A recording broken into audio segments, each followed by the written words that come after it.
Добрый день. Меня зовут Антонина Ключерева.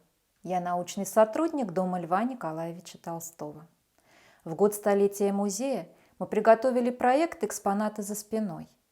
В нем мы показываем предметы, часто остающиеся вне поля зрения экскурсовода и посетителей, но они не менее интересны, и за каждым из них стоит своя история.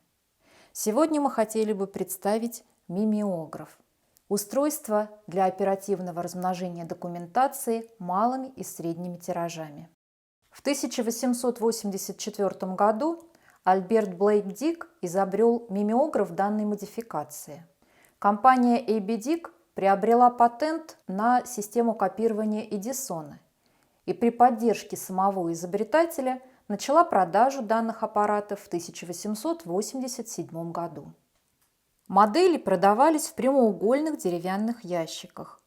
В них был каркас для ручной печати, он состоял из плоской поверхности или печатной платы, и навесного каркаса, который держал трафарет. В ящиках также содержался чернильный ролик, грифельная доска, лак и кисти для внесения исправлений, трафарет из вощеной бумаги, промокашка, письменный стилус и печатающая пластина с папкообразной поверхностью. 20 мая 1907 года Ясную Поляну посетил Стивен Бонсел, редактор-издатель «Нью-Йорк Таймс». Журналист взял у Толстого интервью по вопросу о том, что даст России Государственная Дума, а на прощание предложил прислать из Соединенных Штатов Америки фонограф.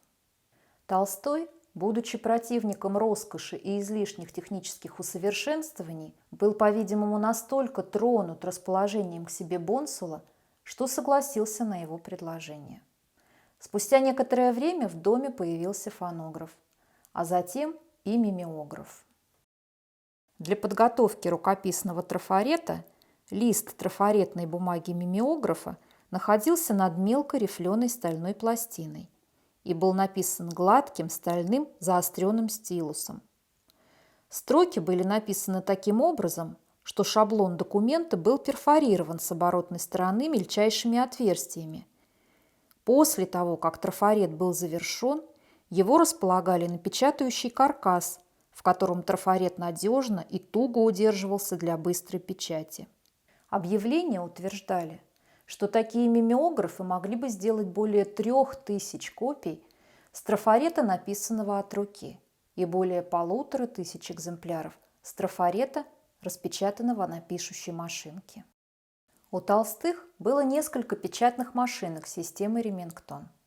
В воспоминаниях современников нередко упоминается и гектограф. Однако материалы, распечатанные на гектографе, отличались весьма низким качеством и требовали большой аккуратности. Несомненно, мимеограф был более совершенным прибором. Его главным преимуществом было значительно большее число копий, получаемых с одного трафарета. К тому же было возможно его повторное использование. Секретарь Толстого Валентин Булгаков в своей книге «История дома Льва Толстого в Москве» приводит любопытные факты. Нелегальные, запрещенные произведения Толстого размножались на гектографе его дочерью Марией Львовной, о чем знали в доме только сам Толстой да горничная Маша Кузнецова. И эти напечатанные на гектографе произведения Толстого разбирались приходившими в дом посетителями тайно от Софьи Андреевны, которая в конце концов сумела обнаружить и разгромить эту тайную типографию мужа, дочери и горничной.